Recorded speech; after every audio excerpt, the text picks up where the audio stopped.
Much for joining us. Thank you very much. Good afternoon, ladies and gentlemen. I know long 2 days, very exciting, and this is an interesting topic where we're going to touch upon financial inclusion. We're also looking at the future for financial inclusion for the next billion from an international perspective. I have a pleasure of having a very distinguished panel with me, and I will let them introduce themselves, starting with Sajan. Please, if you could go ahead. Thank you, Mashroor. What an experience. It's been the second day and it feels like I've been here for a week. Such a great engagement. So again, my name is Sajan. I'm the founder CEO of Citytech. We're in the business of payment acquiring, merchant acquisition, and payment orchestration in Nepal. In addition, I'm also the president and one of the founding members of Fintech Alliance Nepal. And I'm here with our entire delegation. Almost 50 people from Nepal are here. So welcome, thank you. Jaclyn? I'm Jaclyn Tsai, and thank you for inviting me to join this session. I'm currently the Honorary Chairperson of Taiwan Fintech Association. I'm also a co-founder of a law firm specialized in tech law. I was minister in Taiwan in charge of digital policies. Sure, go for it, yeah. I request the people who are standing here, please do not make much noise. The session is going on. I request everybody to please remain silent. Thank you. Thank you very much. Please continue. Thank you. Please, Jaclyn, continue. Yeah. Okay.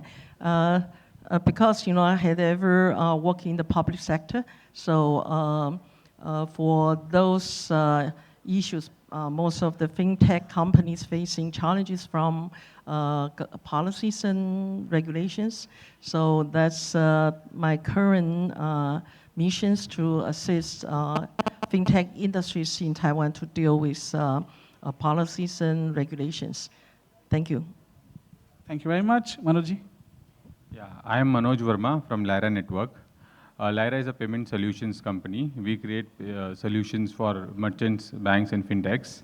One of the significant achievements that we have done very recently is to launch UPI at Eiffel Tower.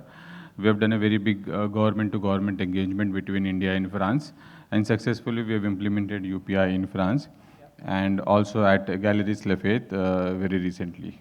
Yeah. Flying the flag high during the Olympics, right? A gold medal for us here. Look, it's a theme that I think FinTech has identified with for a long time in terms of financial inclusion. When you look at the initial stages of look at FinTech, M-Pesa in Kenya was one of the initial stories, and then we had the conversation of how technology can enable financial inclusion. So we've had a few billion people enabled by financial inclusion, but financial inclusion for different people means different things, right? So we'd love to get your perspective. How are you defining financial inclusion? Maybe we'll start with you, Manoj, and we'll come from there. Yeah. So for us, from India perspective, if you see financial inclusion is one of the important aspect here in India. If you see a few years back, people were not aware of financial products. Availability was not there. But in last 5 years, if you see, we have significant growth of financial product and financial services, especially in the rural India. These services were always available in the metros and urban areas, but rural and urban, the divide was huge, few years back. But in the last 5 years, due to multiple factors, we can see that this bridge is almost over. And the contributing factors are, mobile penetration, the availability of the hardware, mobile, and the telecom operator has also played a very key role. Especially for me, emergence of Jio was, one of the significant factor for, reducing this gap. Because if you see pre-Jio era, it was metered, data was metered. Correct. Yeah. And so, even in metros and urban areas, it was very difficult to, access internet.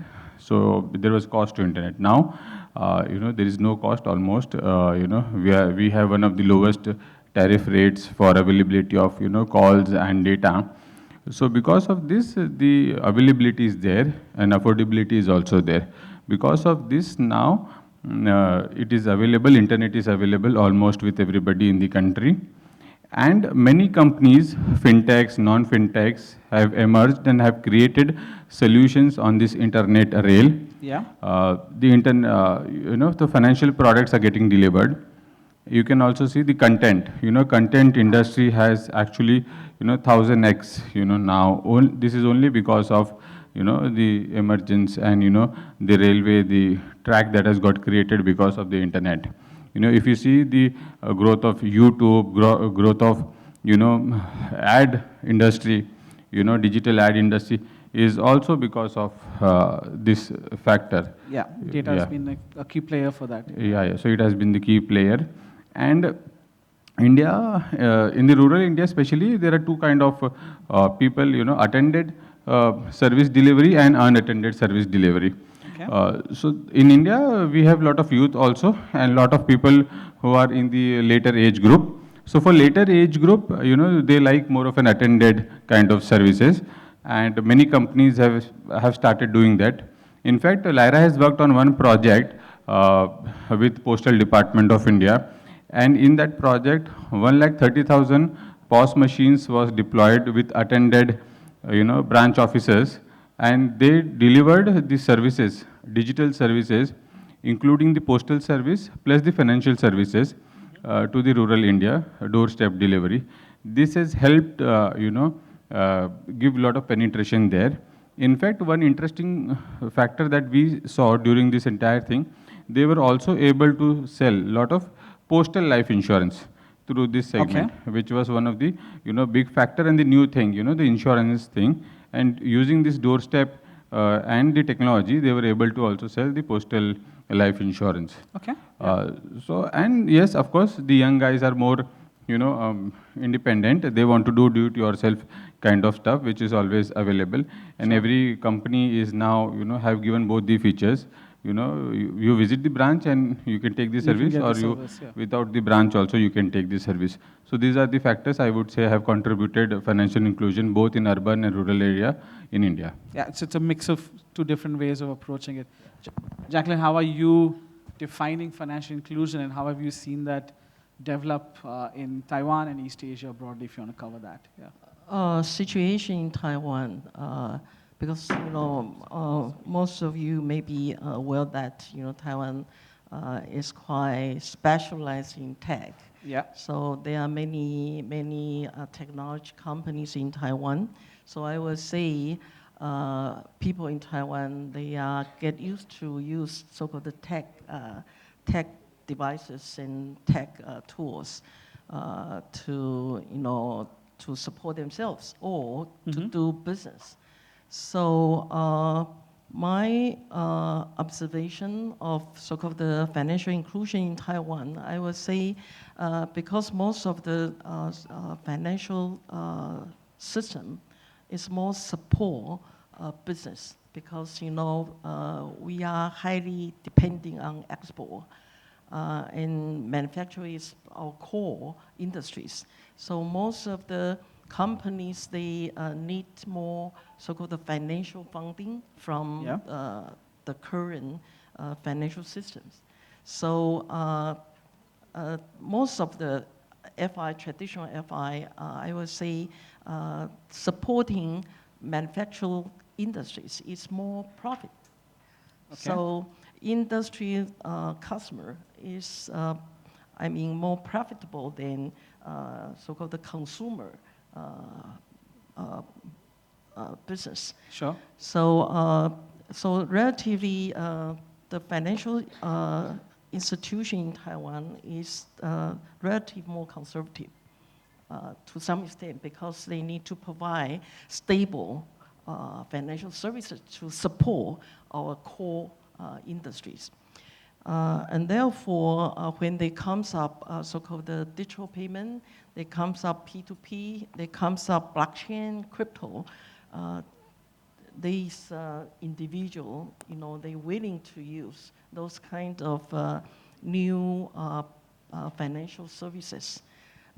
So that's in Taiwan, Fintech really so-called provide a more affordable and more accessible services for especially for the young generation. But Okay. there's one thing, that's my observation, because my specialty is tech law. So there is a so-called the digital divide. When we are adopting new technology, Yeah. and it's getting more and more people, they may facing so-called, it's just quick, they cannot catch up. So some of them maybe drop out because of the new tech, especially for the senior people.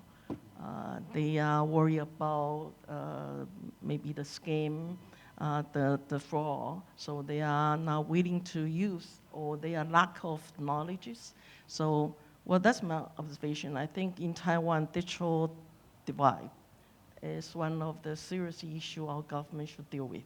Okay, that's an interesting look at how financial inclusion, not just about the financial services, but access to technology, and the level of access to technology also makes a big difference, even in developed economies per se. Sajan, your views on financial inclusion and how you've seen that develop or reduce if there were in cases of financial exclusion in Nepal? So I'll break that question in two parts. So from a first part, let's talk about financial inclusion as a textbook definition of it, right? So Sure. if you look at the stats, in Nepal, we have about over 60% of the population has access to bank account. Now, if you consider that inclusion in our GDP category, if we compare to countries like Bangladesh, Cambodia, with per capita GDP comparable to Nepal, we are actually better off than them. So their numbers are around 50%, we're actually at 60%. But if you ask me what a financial inclusion is, it's not so much a destination, it's more of a journey, right? So getting people on board into the financial fabric is not the challenge. You come up with a pandemic like COVID or a very strong cashback scheme from a wallet operator, it's relatively easy to get people on board. But the trick is, how do you create an ecosystem where inclusion is also measured in terms of evolution, right? So how do you get people into the financial fabric and have a system that is robust enough to kind of cater to their evolving needs as they move up that ladder, right? So I think financial inclusion, if you ask me, it's not so much a destination, it's a journey, and it's so much easier to get those numbers up by forcefully opening accounts. But if you truly measure their engagement level within the financial ecosystem, that's how you're gonna actually get the inclusive society. Yeah, I think step one when we talk about financial inclusion is getting access. And we saw that even in India with the Jan Dhan accounts, 50 crores, 500 million to translate in different numerics. And that's first step, people having a bank account. And the next step becomes, how do you enable and use public services? I'm based in Hong Kong, and what I've seen there is there's very high penetration of banking. Maybe each person has at least 2 or 3 bank accounts, a high ATM penetration.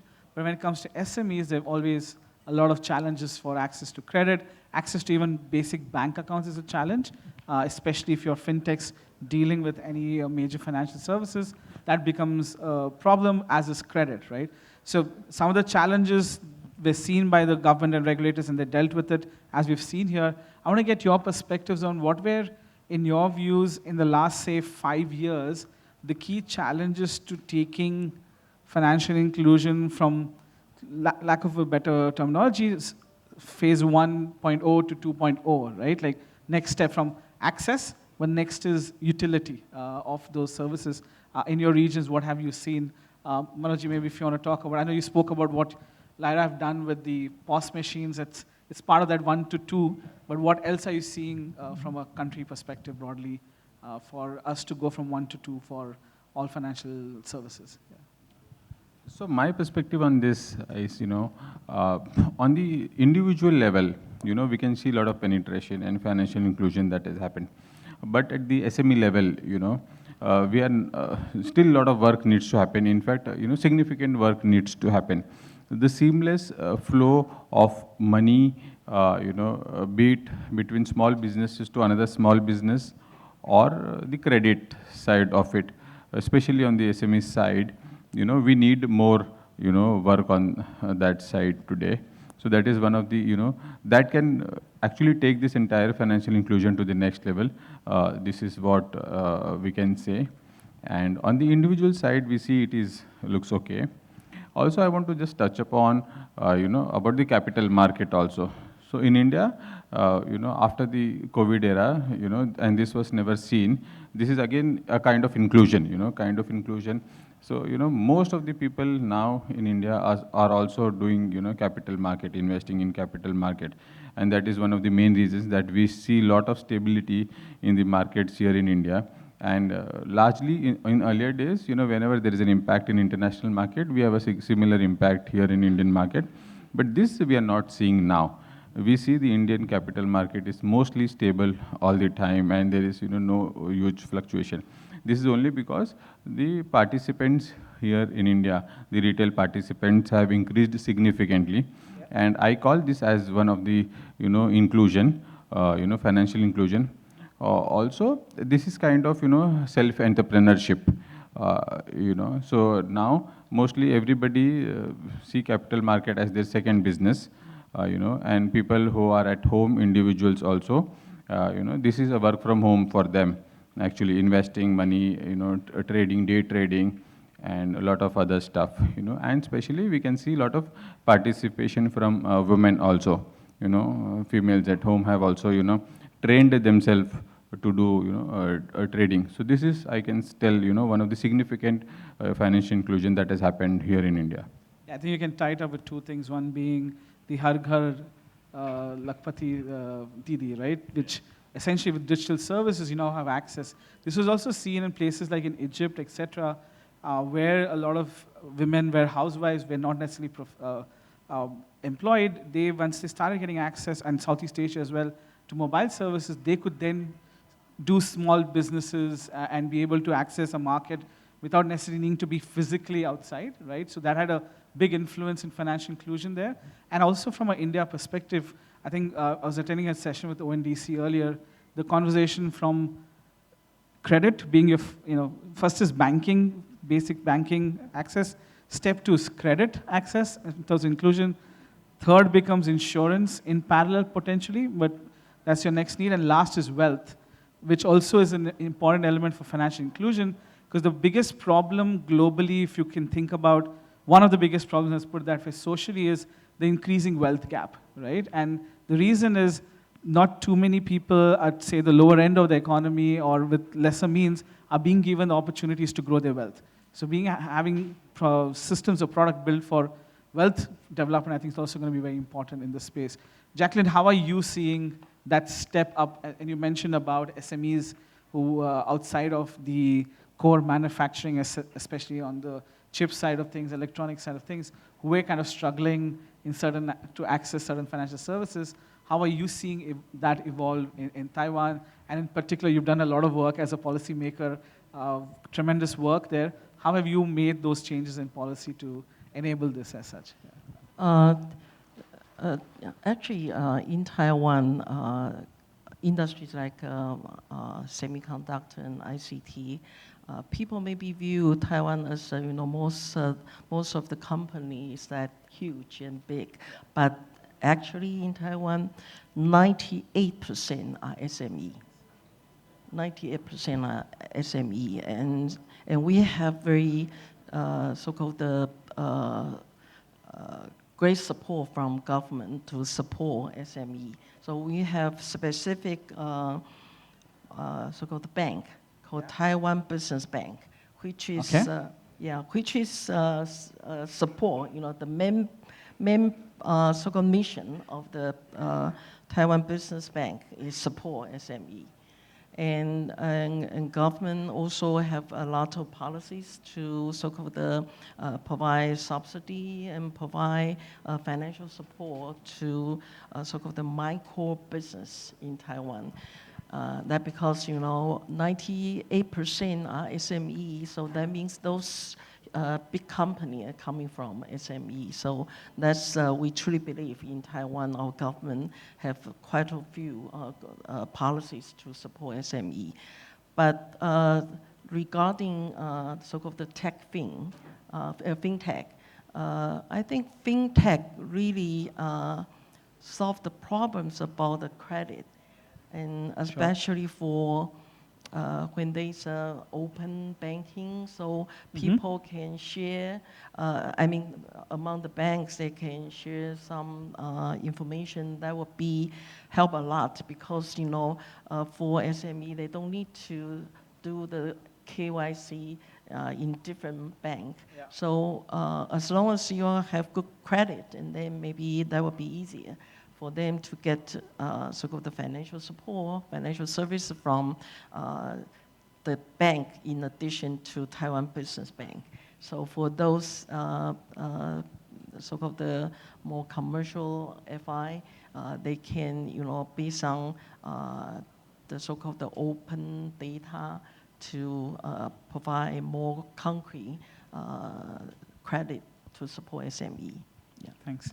Sajan, you mentioned about how in Nepal you now have 60% banking penetration, better than the peers, relative peers. But how do, maybe why do you think, where did Nepal do well as compared to the peers to reach that stage? But secondly also is how are you going to take that step from 60% to 80 to 100, right?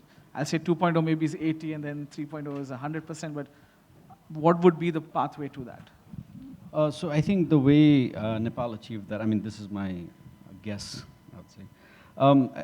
There's a couple of events that triggered that is, as I mentioned during our discussion earlier, is Nepal is largely a remittance-driven economy. Sure. So 30% of our GDP is fueled by members of our society living abroad and sending money home.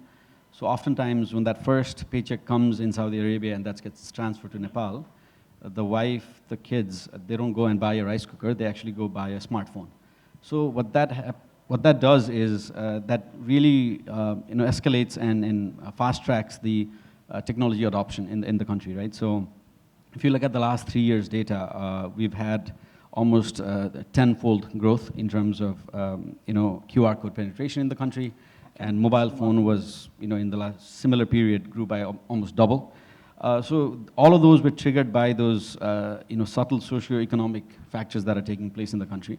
And when that happens, obviously banking is the first place to go. The wallet companies have played a pivotal role in Nepal because up to 5,000 rupees, they can open a wallet without having to have a bank account, and they actually don't need to do a KYC. So that rule, while it's being changed as we speak, that also fueled that adoption towards financial technology in Nepal.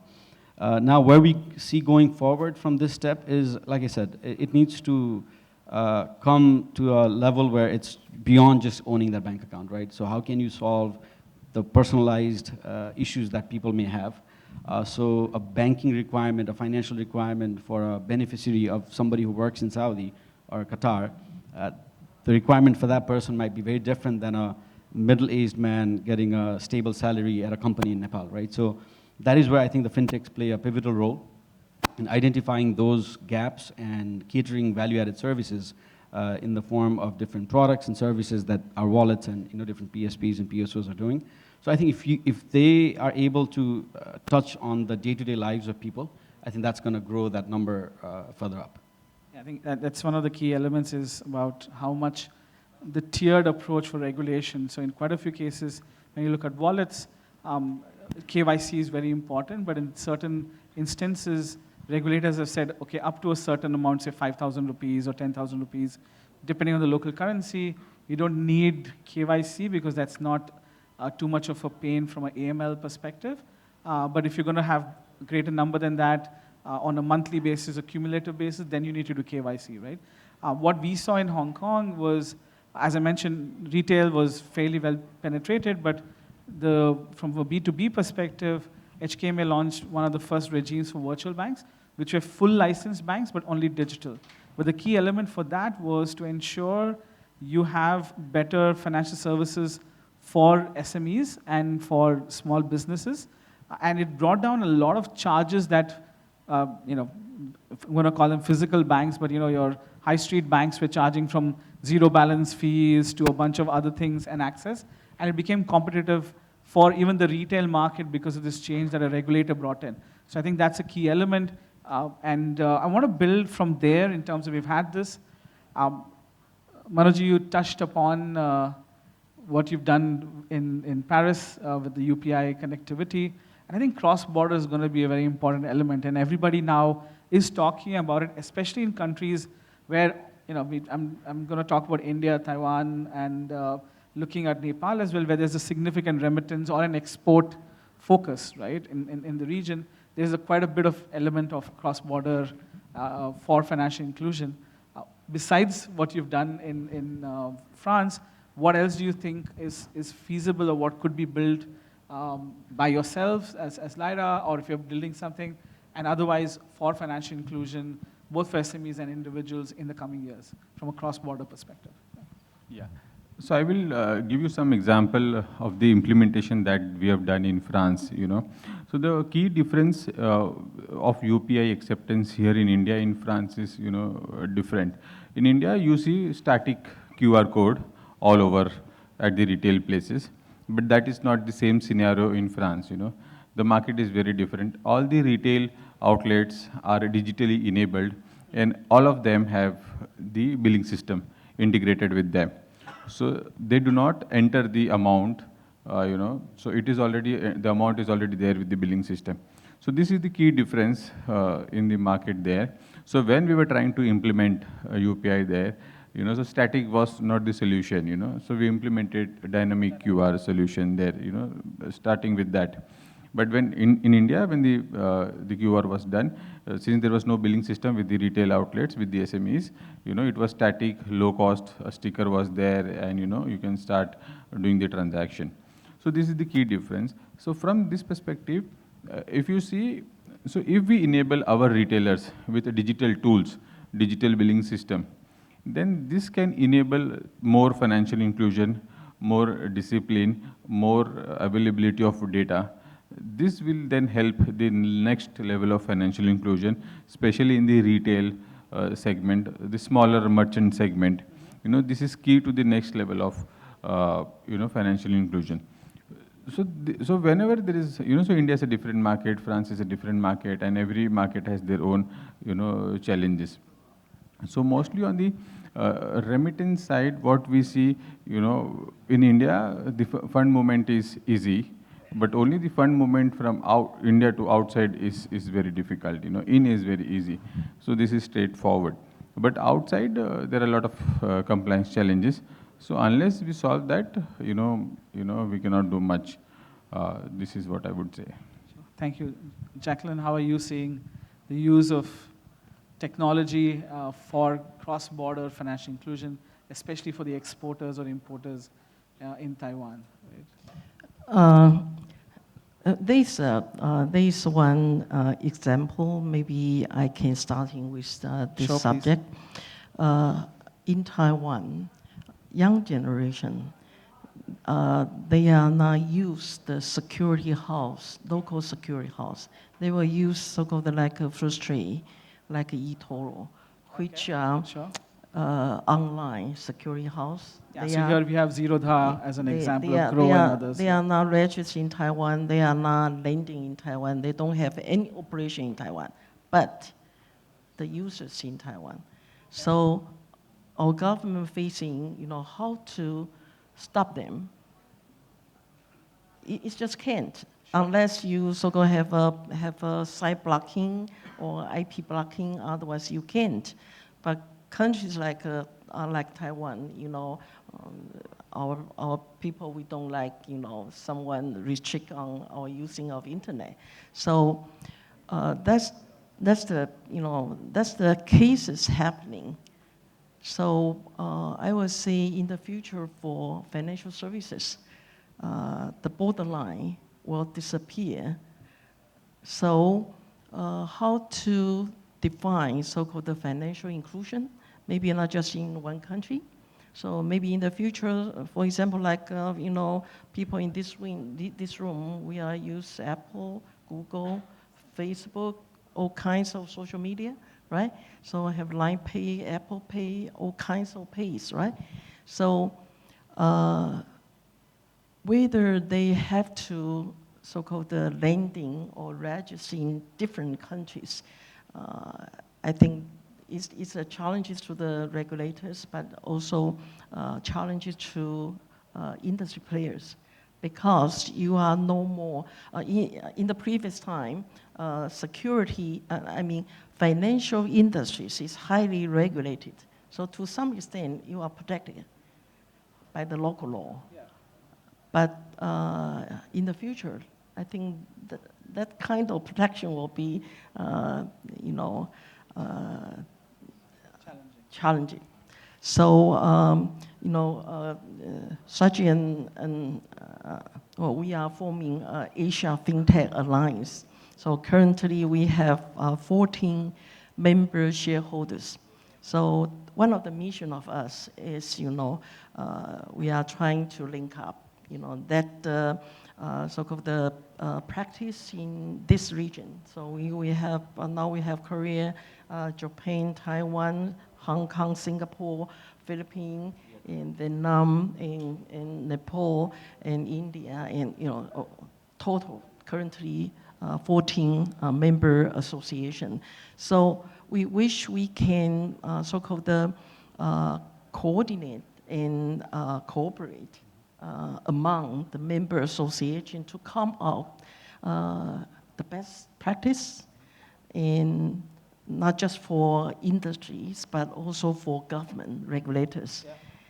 Because, those so-called risks caused by new tech, supposedly similar. So regulations on those risks supposedly should be similar, right? So in the future, we are seeking, maybe there is a harmonization of regulation. So once you get the approval in Japan or in Nepal, and maybe that will be easier in our AFA member countries. Yeah. So that's what we are trying to do. Some maybe say it's mission not that easy, but everything impossible until make it done. Okay. As Adidas says, nothing is impossible. I think the key theme from what Jaclyn was also mentioning is, as you look at an interconnected world, maybe more so there's the world of globalization in 2000s and 2010s, which is more physical, trade, etc. But the last 10 years in particular with smartphone and internet accessibility, and I'm sure Sajan can talk about how the smartphone penetration in Nepal is over 100%, which you see in a lot of Southeast Asian countries as well, where they're close to 80 to 100% smartphone penetration, but banking is 50%. But harmonization, because you can no longer, IP blocking, etc., can work to a certain extent, but people are still able to connect, access. There have been issues where people from India signed up for websites overseas, and then they lost their money and they could not recover because Indian regulators don't have any access to it, right? So harmonization of regulations and rules, I think, will be very helpful, but also tying up ways of developing best practices to ensure that the cross-border linkages or applications can work better. So if you are enabling something in Nepal, it could be used in some other place, but the fintechs can connect and the regulators have better oversight. So coming to you, as I mentioned, right, love to hear the story of why as you mentioned, why we have high smartphone penetration, but what's been that impact for financial inclusion in Nepal, plus the whole conversation around how do we use technology for the next phase. Yeah. So on the topic of cross-border, the way I see it is, again, coming from Nepal's vantage point, we are, again, very remittance-dependent country. So far, the reason for moving money has been, from a tech perspective, we're only solving the movement of money part, right? Mm. But if you really go to the bottom of it, why do people send money to their loved ones back home? It's actually for a certain business purpose, right? They're trying to fulfill that product or services requirement, right? So if you understand that, the way I see the future evolving with fintechs is not solving the movement of money part, but solving that business problem by maybe giving that access to somebody working abroad to pay their kids' school fees directly from their bank account living abroad, right? I mean, if you go down that path, there are so many business requirements that are currently on the table that are not solved. So what they end up doing is they do that once a month, $2,000 transaction remittance, and that 2,000 then gets trickled down into multiple different transactions back home, right? So if you're able to solve that problem from a cross-border perspective, for that, a lot of regulatory liaising is going to be required.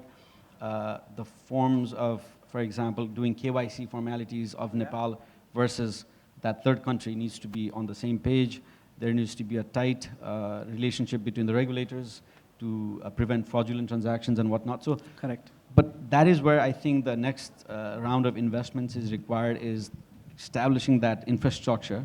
For example, India has done excellent with the NPCI of the likes, building that rails internally. And now I know NPCI is going outside. They've actually signed an MOU with Nepal as well, NCHL. Yeah. So while these infrastructures are being built, people like us in the fintech world need to start identifying those business problems that we can solve seamlessly. And I think that's going to be the next boost in terms of cross-border. So I'm not going to call it cross-border payments. It's actually going to be cross-border banking, right? So digital financial services. Exactly. Yeah. And Sajan touched upon that need when in a lot of remittance-focused countries, when you're sending money home, the person sending money home, they may have their families back here, they may be very young people, and when you send money, right, people may misuse it. You know, if it's a young student, may go to a party, go to a movie or whatever. Not that they shouldn't, but may end up spending more than rather than paying their fees. So we've seen some instances that in East Asia, in Philippines, certain fintechs have been set up in a way that you as the person who's sending the remittance can use an app, and maybe it's a coupon, or you can just go buy on, say, you know, Swiggy or Flipkart or Amazon, and then you're getting that groceries delivered to your place, or you're paying for the fees, and that's being allowed by Philippines. I think that could be a model that could be replicated. As we come towards the last 5 minutes of our session, thank you for bearing with us as the evening heads further. I want to ask each of you, and I know this wasn't in the question list, so this is more so, one or two emerging technologies, or you know, in some cases, established technology, which you feel will have the biggest impact on financial inclusion in, say, the next 5-year horizon. I'm not going too deep because I think we have too much development in technology and rapid, but one if you want to pick. So, Jaclyn, I know you have certain thoughts on a certain technology, so I'll start with you on your view on this. Of course, I think AI, personalized, there will be change in substance of the current financial services models, and also blockchain. Sure. And I truly believe, you know, you just cannot stop, no matter you like or not. Cryptocurrency, digital asset will be the future, because, you know, they are getting more and more people. They are not just play in the virtual world. They also work there. They also do business there. So in virtual world, there is borderless, right? So it is just doesn't make sense for them to use fiat in those virtual world. So digital currency, digital asset in the future will be popular in the virtual world, especially for the young generation. So blockchain, crypto, digital asset, and AI will change financial services in substance. Thank you. Manoj, your views on the technologies? Yeah. So I will not say AI, because I know everybody will not normally nowadays will talk about AI. So for me, you know, biometrics is one of the key factor. You know, biometric authentication, biometric applications, you know, around biometric, you know, we will actually, you know, even with AI, something is not possible, but with biometrics, you know, mostly we would achieve, you know, what we want to achieve with financial inclusion. So I would see a lot of technologies, a lot of solutions, use cases around biometrics will help, you know, take it to the next level. This is my thought process. Thank you. Sajan? Yeah, sorry, I'm going to say AI. The way AI is going to be used, AI is a broad term, right? So, but the way I see it is, as the financial inclusion equation is being crafted, people are going to join this fabric, but hyper-personalization is where there's money to be made, where there's stickiness can be created with the consumer level, right? So I think that is where AI can play a tremendous role by connecting the dots and the amount of data that is being generated. If you can fulfill your business requirements, personal requirements, lifestyle requirements without thinking about money at the backdrop, if that is automatically done through AI and the data and all of that, I think that is where the future is headed. And finance will be reduced down to a ledger balance being maintained at some back office system with the debit and credit. And as long as you have money to spend, your needs are being fulfilled without having to think about pushing that pay button, for instance, right? So I think that's where the AI is going to play a pivotal role. You think it and you pay it, right? At the same time. For me personally, these are very important technologies, but one that remains a challenge is, especially in countries where mobile penetration, at least smartphone penetration, not 100%, is offline payments and technology for enabling that, right? It's not just a question of access, but it's also remote areas in many countries where you don't have network all the time. Forget remote areas, a lot of us have struggled with network in our urban cities. So I think offline payments is going to be quite important. I know RBI has been looking at it from a CBDC perspective as well, or UPI payments as well when you look at offline payments. So offline to online, when that disconnect happens, bridging that, it's a short-term thing for the next 3 to 5 years, but I think it's still going to be a critical element of that. Our time's up. We've had a wonderful discussion. Thank you so much to Manoj, Jaclyn, and Sajan for their insights, and thank you, audience, for having the patience for sitting through this. Thank you very much to GFF. Thank you.